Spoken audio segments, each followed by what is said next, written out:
Heavenly Father, in the mighty name of Jesus, marami pong salamat, Ama, sa oras na to at pagkakataong ito, O Diyos. Patuloy kaming humihingi ng gabay, patnubay na nagmumula sa iyong banal na Espiritu, Ama. Patuloy mo kami, Panginoon ko, pagkalooban ng handa, Panginoon, na tenga na makarinig ng iyong mga tinig sa pamamagitan ng iyong banal na Espiritu, O God, na mangungusap sa bawat isa sa amin. Salamat sa wisdom na patuloy mo ipagkakaloob, Panginoon, understanding, Panginoon, and knowledge, Ama, na magmumula sa iyo, O Diyos. Ama, tulungan mo ang bawat isa sa amin, Panginoon, na magkaroon ng bukas na tenga, bukas na isip, bukas na puso, Panginoon, sa oras na to.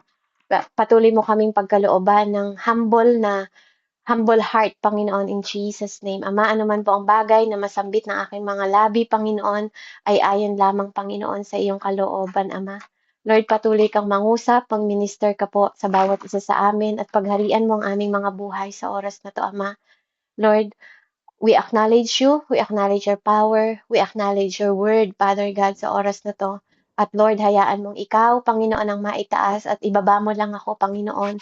Tungtungan mo ang aking balikat, ilubog mo ako at ang pangalan mo ang makita, ang magliwanag, ang mag-glorify, Panginoon, sa oras na to. In the mighty name of Jesus, I pray. Hayaan mong makilala ka namin ng higit pa kesa kahapon, O Diyos. In Jesus' name, our Lord and Savior, sa ngalan ng Ama, Anak, at Espiritu Santo. Amen and Amen. Amen. So, purihin po ang Panginoon. Ayan, tayo po ay dadako po sa atin pong pag-aaralan. Ayan, Nanay, pa-mute nga po yung inyong microphone, Nay. Welcome po sa SFC Morning Prayer. At kung hindi niyo pa po ako kilala, ako po si Beverly po. Ayan. So, dito po ako naka-stay sa US, pansamantala, at taga Nueva Ecija po. So praise God, salamat po sa pribilehiyo na muli pong pinagkaloob ng Panginoon ngayong oras na to. At tayo po ay dadako sa Lucas 8 po. Sa Lucas 8 po, pag-aaralan po natin ang word. Amen. So nasa ano po tayong pamagat ng ating title is spiritual growth. Amen. So we don't grow. Hindi po tayo mag-grow without the salita o yung salita ng Diyos, yung word ng Panginoon. Amen. So, sabi po sa Luke 8, yung parable of sower po, verse 4, and when a great multitude had gathered, and they had come to him from every city, he spoke by parable. A sower went out to sow his seed, pahanap po sa Tagalog and he saw, some fell by the wayside, and it was trampled down at the bird, and the bird of the air devour it. Some fell on the rock, and soon as the sprang up and withered away because it lacked moisture. And some fell to the thorn, and thorns sprang up with it and choked it. But other fell on the good ground, sprang up and yielded a crop 100-fold. When he had said this thing, he cried, he who has ears to hear, let him hear. Amen. Then the disciple asked him, saying, what does the parable mean? And he said, to you it has been given to know the mysteries of the kingdom of God. But the rest it is given in parables, that seeing they may not see, and hearing they may not understand. Now, the parable is this: the seed is the word of God. Those by the wayside are the one who hear, then the devil comes and take away the word out of their heart, lest they should believe and be saved. But the one on the rock are those who, when they hear, receive the word with joy, and these have no root, who believe for a while, and in time of temptation fall away.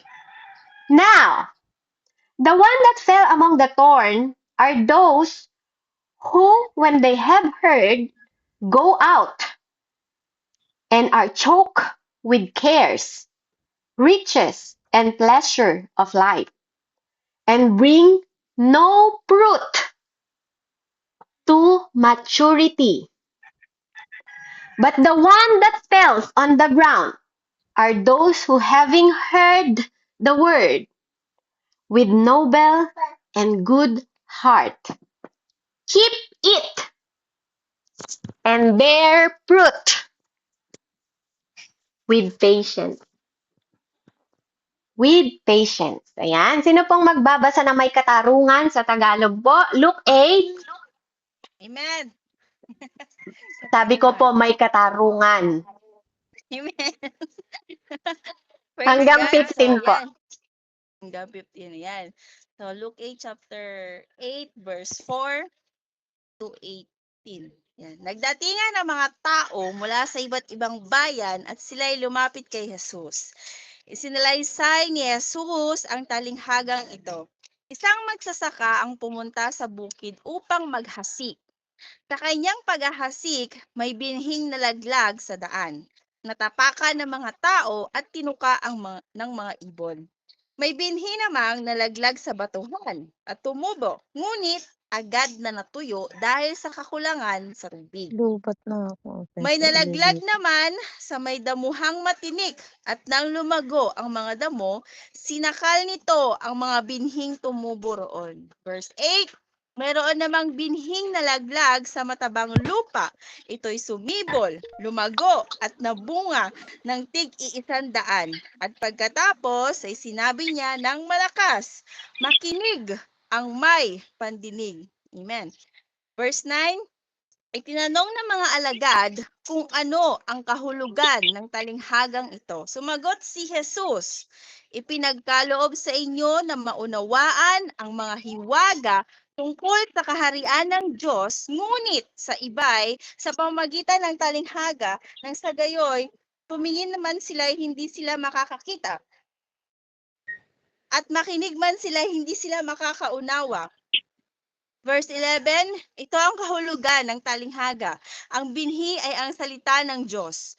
Ang mga binhing nalaglag sa tabi ng daan ay ang mga taong nakikinig.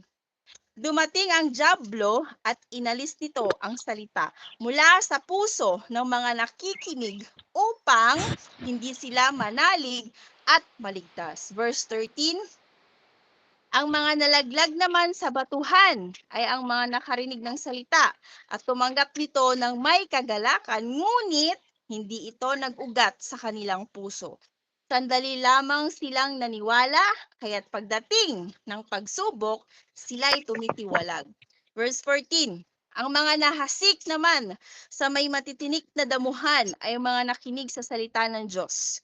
Ngunit nang tumagal, nadaig sila ng mga alalahanin sa buhay at ng pagkahumaling sa kayamanan at kalayawan. Dahil dito, hindi nahihinog ang kanilang mga bunga. Verse 15, ang mga nahasik naman sa matabang lupa ay ang mga nakikinig ng salita ng Diyos at nag-iingat nito sa kanilang pusong tapat at malinis. At sila'y namumunga dahil sa pagtsatsaga. Amen.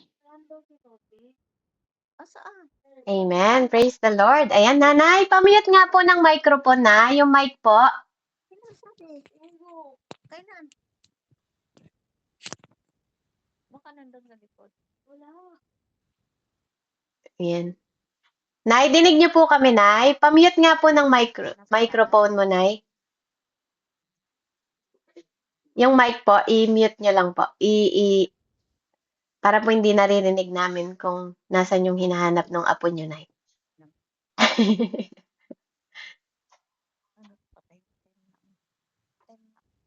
Nakita niyo po yung mic, Nay? Yung sa call, yung mic po, i-mute niyo lang po yung mic. Amen. So, purihin po ang Panginoon. Ano po? At alam nyo, habang inaaral ko po itong salita ng Diyos, ako po ay sabi ko nga, Lord, alam na nila to eh. nagtatanong si Ate Maylin sa akin, ano daw po yung mensahe na ibababa ko. Tapos sabi ko nga, and yun nga yung inaaral ko nung isang araw pa. And sabi ko nga, Lord, alam na nila 'to, eh. Alam ko na 'yan, eh. Kumbaga parang gano'n, alam ko na po 'yan, yung tungkol sa puso, yung gano'n. Hindi anak, hindi niyo naiintindihan. So sabi niya, listen, kumbaga makinig ka. So habang binabaybay ko po ano ako, talagang naano ako ng talagang na-humble talaga ako sa word na 'to 'no, kasi ano po, talagang lahat kasi ng naririnig ko na nagse-share nito, they talk about heart, condition ng puso. Pero hindi yun yung nire-reveal ng Lord sa akin.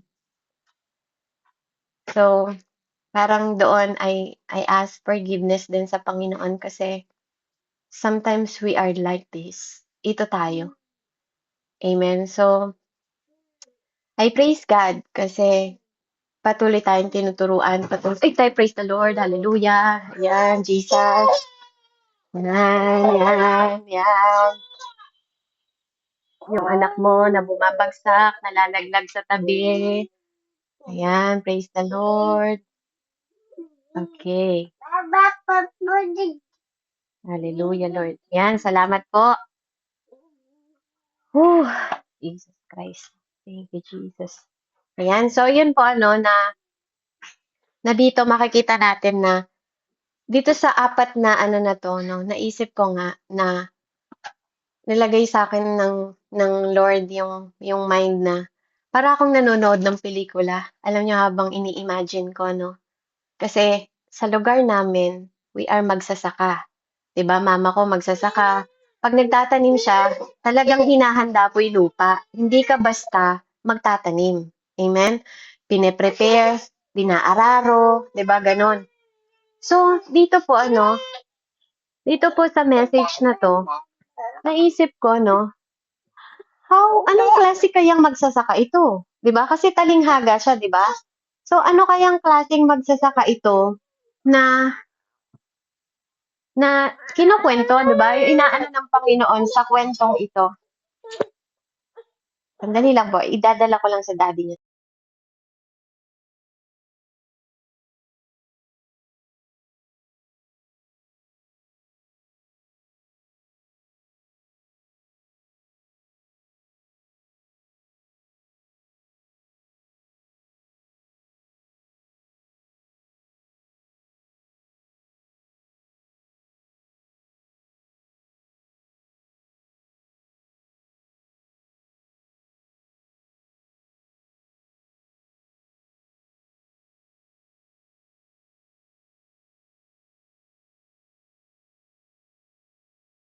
Amen.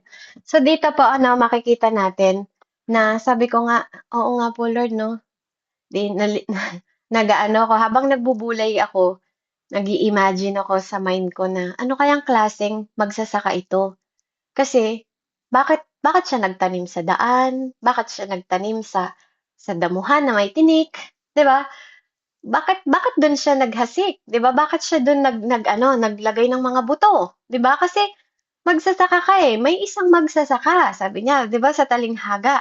Dito sinasabi niya dito may sower siya, eh, tagapagtanim siya. So dapat, 'di ba, wise siya na nagtatanim, 'di ba po, ng mga buto. And hindi niya 'to dinig, 'di ba? Basta sinabog lang, sinabog. And yung alam niyo yung mga palay kahit itatanim mo 'yan na isasabog, inaano nun, inahanda yung kanyang taniman. Even ang mga sibuyas, tinatanggal yung mga damo, dun nila tinatanim. Yung mga matatalinong magaling magsasaka ha, yung sino pong nakakaalam ng pagsasaka 'no, ganun ang pagsasaka. Hindi mo siya basta ihahasik na maililipad sa daan, sa damuhan, 'di ba? Kasi ito yung mga lugar o kaya sa batuhan, hindi mo itatanim doon. So dun pa lang, naglalaro na yung mind ko. Lord, nananalangin ako na ipaunawa niyo po sa akin yung salita. Ipaunawa mo sa akin yung gusto mong sabihin sa akin sa talinghagang ito. So, alam niyo nakakatuwa ang Panginoon natin kasi hindi po siya madamot sa lahat ng humihingi. So dito, habang binabaybay ko po siya, no, nakita natin doon na kung ano yung similarities ng lahat ng mga tao dito sa loob ng kwento. Amen? Is isang bagay. Sino po makapagsasabi sa akin ng isang bagay na yun, ng similarity ng lahat ng mga nandito sa parable? Punta po kayo sa Luke 8. Anyone po na gusto pong sumagot? Ano yung lahat sila similar? Anyone po? Kung nakikinig kayo? O yung nagbasa po ng makatarungan, tanong po natin. Kung makatarungan din niya pong naunawaan. Ate Pem, ano po yung similarities ng mga tao po sa parable? Wala po bang makakasagot sa akin?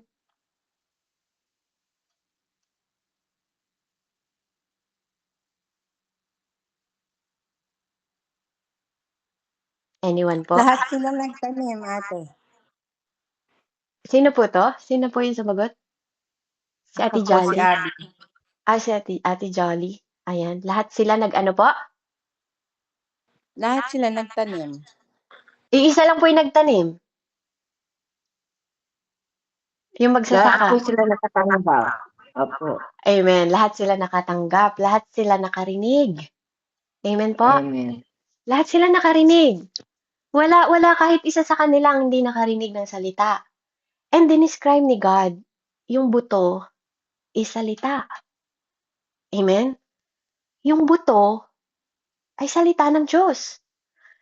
I'm wondering, sabi ni Jesus, dun sa pinakadulo, bago niya tapusin at bago magtanong yung mga disciple, sinabi ni Jesus,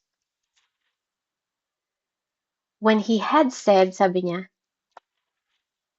sa verse 8, this thing, he cried. Umiyak siya.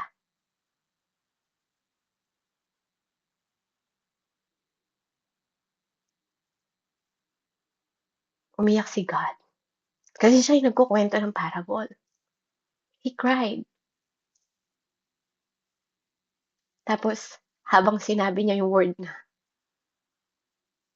he who has ears to hear, let him hear.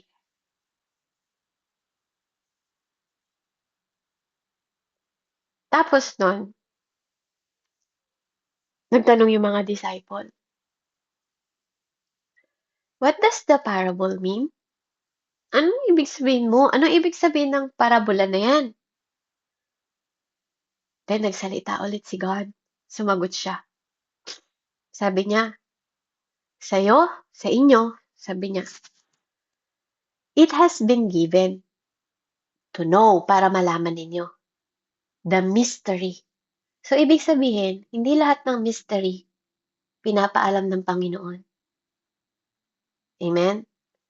So, dito po, buhay pa po si Jesus Christ that time. Naghahayag siya ng parabola kasi sinabi naman ng Lord yung reason kung bakit, 'di ba, na sa mga disciple, kalooban niya na maintindihan natin 'to.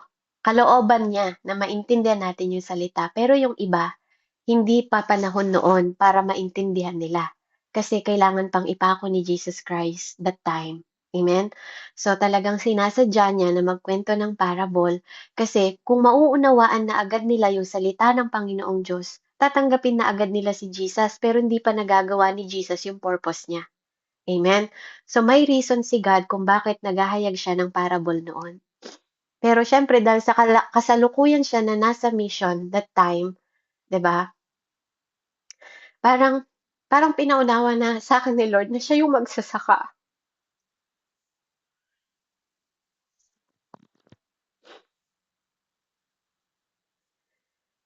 Kahit saan magpunta si God, hinaasik niya yung salita ng Diyos.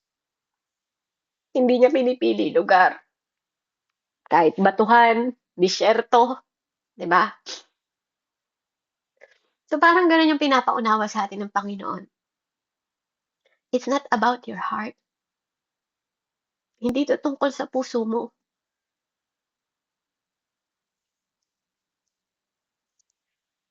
Tungkol 'to sa tenga mo. Kung ano yung narinig mo.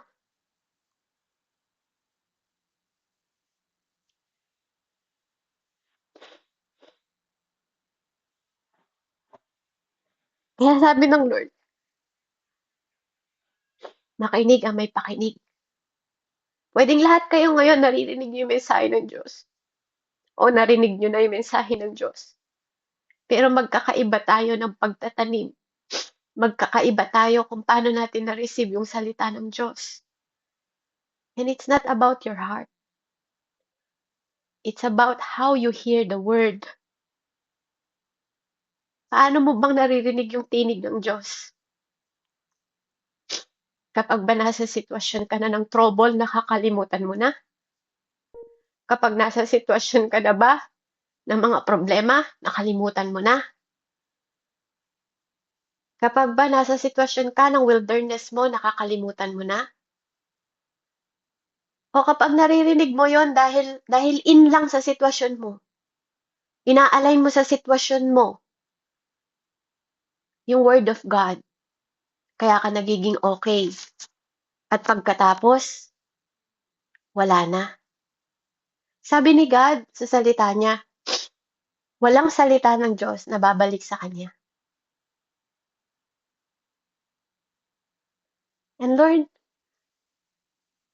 kung walang salita mo na babalik sa'yo, bakit nanakaw ng devil? Bakit tinuka ng devil? Bakit nanakaw sa mga taong nakarinig? Amen? So yun yung, di ba, yun yung tanong na mako-confuse ka, ito ba against the word of God? Di ba? Kasi walang salita ng Lord na babalik sa Kanya. Amen? So, it's about how we hear the word. Pinapaunawa ng Panginoon sa atin dito, no, na hindi lahat ng nakakarinig ng salita niya. Yung iba, nagagalak, tuwan-tuwa nung narinig yung salita ng Diyos. Masayang-masaya. Paglabas ng church, masayang-masaya. Tapos, nakakalimutan din. Sabi ko nga, ito yung nangyayari sa panahon natin ngayon, di ba? Hindi naman talaga totoong pinagdadamot ni God yung word eh. Hindi naman talaga niya pinagdadamot yung good news, yung salita ng Diyos. Hindi niya pinagdadamot sa kahit sino sa atin. Kahit paanong kondisyon ng puso mo, hindi niya pinagdadamot. Pero ang tanong, nung narinig mo ba, pinakinggan mo? Nung narinig mo ba, tinanggap mo? Kasi, hindi ka naman lumalapit sa Diyos dahil ayos na yung puso mo eh. Nun bang tumanggap ka, tijali sa Diyos, ayos na ba yung puso mo? Nung bang lumapit ka, Mary Ann sa Diyos, matuwid ka na ba? Nung bang narinig mo, Ate Pem, yung salita ng Panginoon, ayos ka na ba? Okay na ba yung posture mo sa Diyos, Ate Meds, nung narinig mo yung salita ng Diyos? Wala sa ating ayos. Wala kahit isa. So, hindi ang kasalanan ang magpapalayo sa tao sa Diyos. So, bago ka kinatagpo ng Word of God, makasalanan na tayo. Sabi ng iba, ang kasalanan mo ang nagpapalayo sa'yo sa Diyos. Kaya hindi ka naririnig ng Diyos. Which is my word na salita ng ganun sa Lord. Pero, may salita rin ng Lord na where the sin abound, grace abounds. Kung hindi ako naririnig ng Diyos, dahil sa kasalanan ko, bakit lahat tayo nung tumanggap sa Diyos? Makasalanan naman tayo lumapit sa Diyos. Pero narinig niya. Narinig niya. Diba? Yung panalangin mo. So malinaw doon na hindi ang salita, hindi ang kasalanan ang nagpapalayo sa atin sa Diyos. Kasi ang Diyos ang maglilinis sa atin. Ang Diyos ang mag-aayos sa atin. Even ang puso natin, ang Diyos ang magpapalit. So it's not about the heart. It's about how you hear.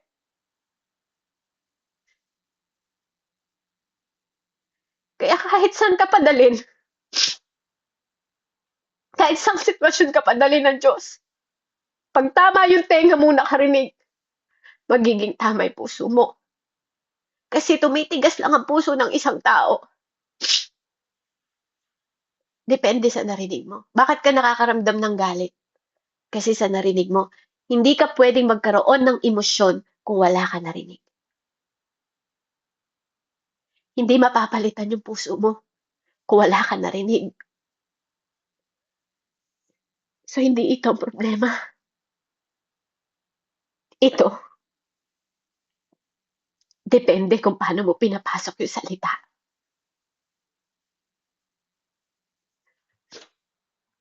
Sabi niya, I'm wondering kung ano ang mali. Yung naghasik ba? O yung hinasikan?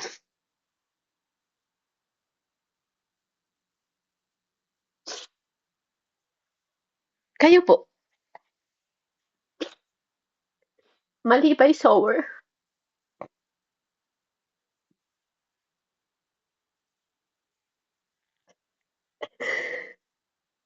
Kasi kung pumili lang siya ng matabang lupa, kawawa pala tayong lahat. Kung pumili lang pala siya ng tamang puso, kawawa pala tayong lahat. Kasi lahat tayo hindi handa noon. So, sino ang mali? Yung nagtanim o yung tinaniman?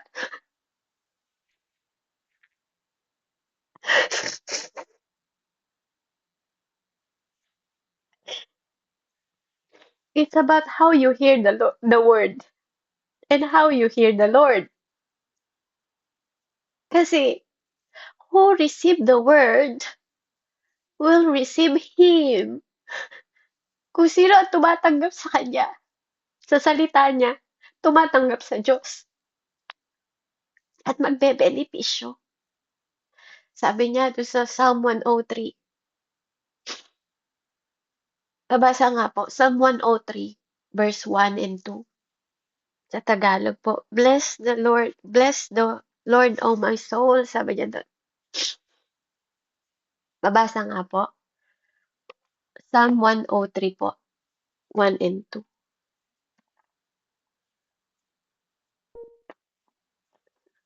Anong verse, Sis Beb?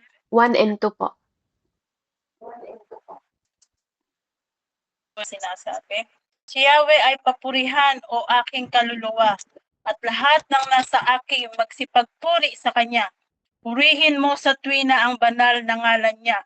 Si Yahweh ay papurihan o aking kaluluwa, at huwag mong kaliligtaang mabubuti niyang gawa. Amen. Praise God. Amen. So, wag mong kakaligtaan. Sa number 3 po, anong sabi, Ate Melda?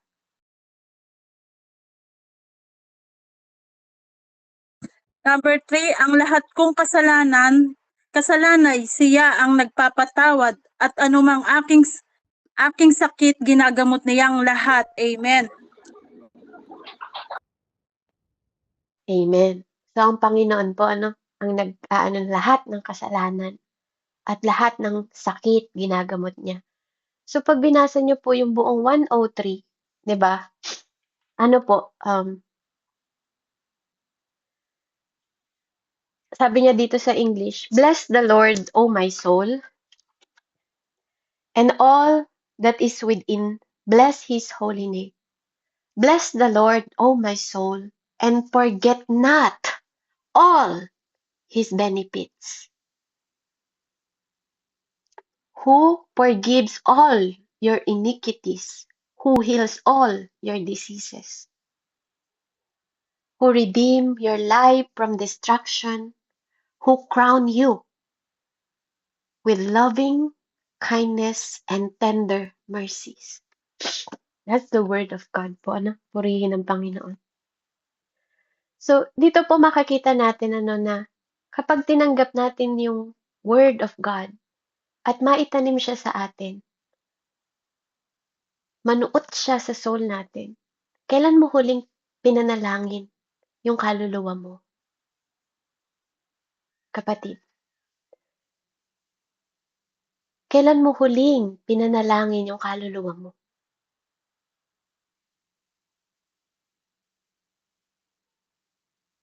Kasi si Tatay David, alam niyang ipag-pray yung kaluluwa niya.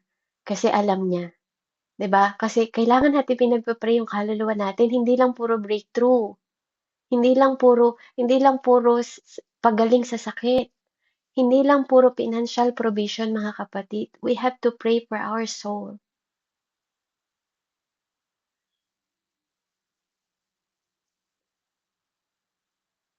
And i-bless natin lagi yung name ni God kasi may benefits doon if you believe. 'Di ba?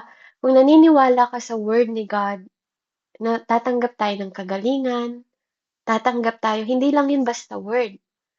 The word will manifest in your life if you receive. Paano mo to narinig? Paano mo to tinanggap? Who received the word of God, receive Him. So kung paano mong naririnig yung salita ng Panginoon, yun yung magiging pundasyon mo kahit saan ka dalhin. Amen? Kaya napakahalaga po na dito, ba't naiyak si Lord nung sinabi niya na makinig ang may pandinig? Kasi kahit lahat tayo may tenga, iba-iba tayo ng pagtanggap ng pandinig sa salita ng Diyos. At iba-iba nating iniingatan. Yung iba, iniingatan lang nila dahil may nakakakita. Di ba? Pag wala nang nakakakita, binabaliwala na lang nila yung salita ng Diyos. Pero alam nyo kung ano yung nag-bear fruit dito? Kung ano yung may nahinog? Di ba? Yung nag-keep, yung nag-ingat. Yung nag-ingat ng salita ng Diyos na narinig nila. At yun lang yung nagbunga. Kaya sila nagtitiis at nagtsatsaga. Yan ang sabi sa salita. It's depend how you hear the word. Hindi yun depende sa puso mo.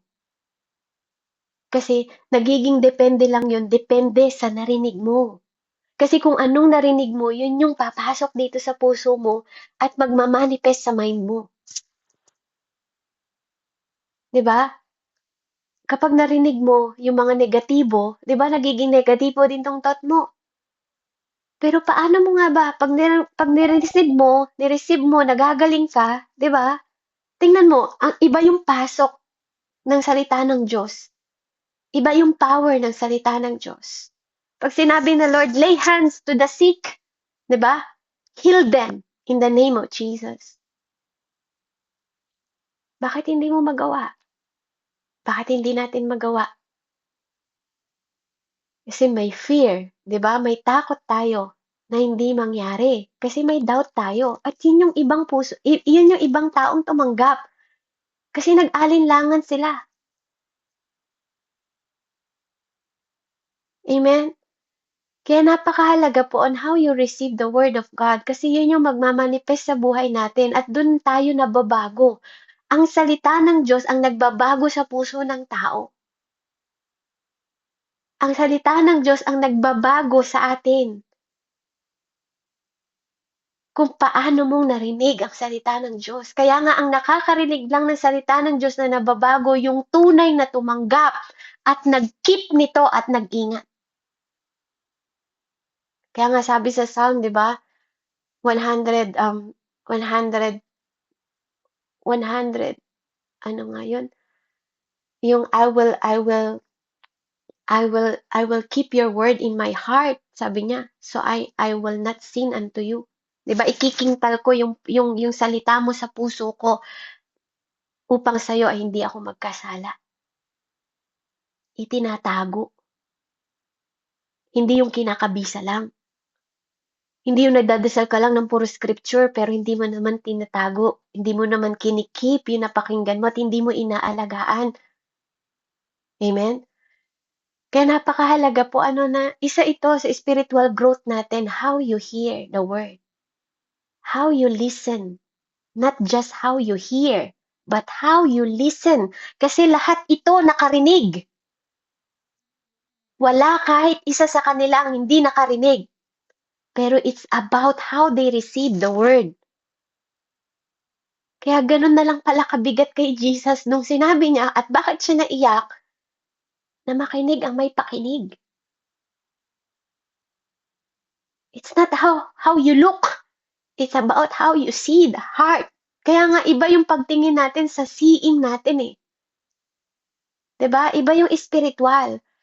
Iba yung tinatanggap natin pag totoo nating tinatanggap ang Panginoon. Hindi mali si God na naghasik siya sa iba't ibang klaseng tao. At that's the ground. That's not the heart. It's the people. Hinasik ni Lord sa lahat ng dako ng mundo. Hindi siya namili. Namatay siya sa lahat. Para sa lahat.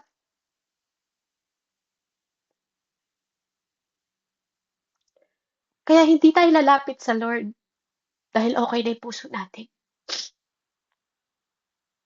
Lalapit tayo kasi siya yung mag-aayos ng puso natin. Yung salita niya. At habang ina-absorb natin yung salita na yun, unti-unti niya tayong babaguhin. Palalayain. Pagagalingin. Kasi lahat is benefit sa atin. Pag sinabing benepisyo, wala kang ginawa para doon, Ate Jolly. It's a gift. Wala kang ginawa. Wala tayong ginawa sa salvation. It's a gift. Wala tayong ginawa sa kagalingan. It's a gift. It's about how you receive. Do you believe? Kaya, dito makikita natin na hindi lahat na nakakarinig ng salita ng Diyos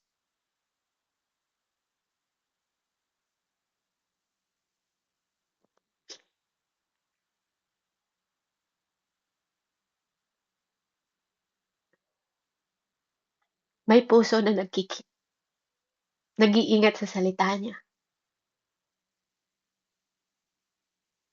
Kaya pala, iba-iba yung mananampalataya, no? Kaya pala iba-iba yung pag-respond sa Lord kasi iba-iba yung pagtanggap. Kasi kung tunay natin siyang tinanggap, we will benefit everything na meron siya. That's why we bless His name. Sometimes may mga taong nagpe-pray ng kahirapan. Magtrabaho ka kasi, di ba? Para hindi ka maging mahirap. Nagpe-pray ng breakthrough, pero hindi naman nagtatrabaho. Di ba? Nagpe-pray ng spirit of poverty. Eh wala kang ang trabaho eh. Paano kang magiging rich, 'di ba? It's not about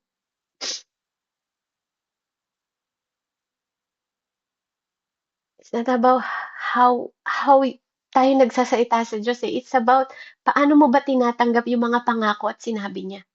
Kasi most ng sinabi ng Lord, it's all fulfillment sa atin. It's all fulfillment. Fulfill na talaga.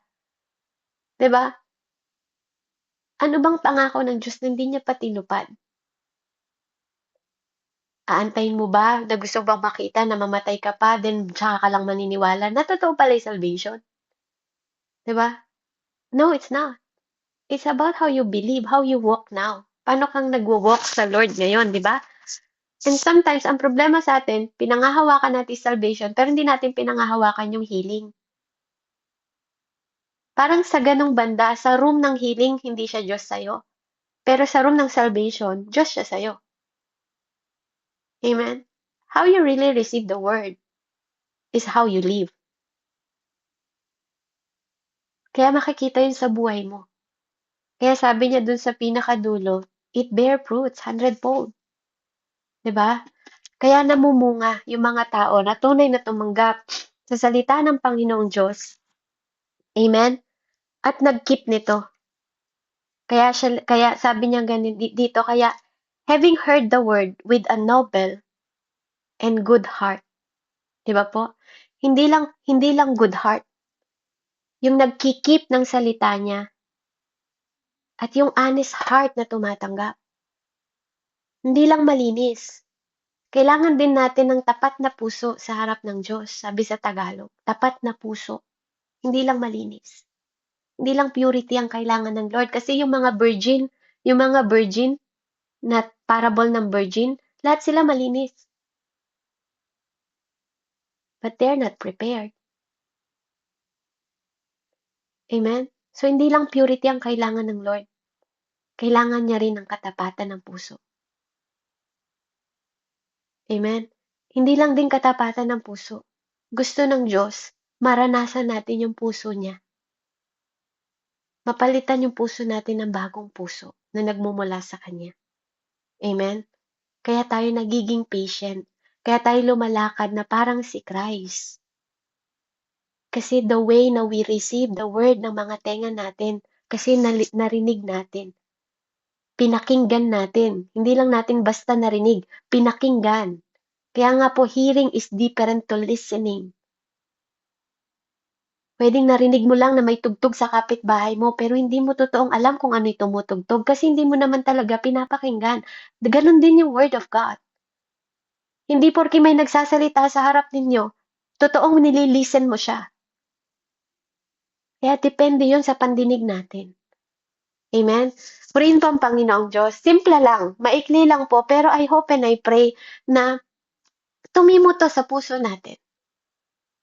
Yung powerful message na to, na question mark, ang tanong po, sino ang mali? Yung naghasik ba o yung hinasikan? Amen? Purihin po ang Diyos. Let's pray. Heavenly Father, in the mighty name of Jesus, Lord, we bless your name, Father God, and we ask for forgiveness, Father God, na sa tuwing naririnig namin yung salita mo, Panginoon, Lord, hallelujah, bigyan mo kami, Panginoon, ng malawak na pangunawa, Panginoon, na matanggap namin at ma-absorb namin ito, O God, sa aming mga puso at sa aming espiritu at kaluluwa, Panginoon. Na manampalataya kami sa iyo ng buong puso, buong kaluluwa at buong pag-iisip, Ama.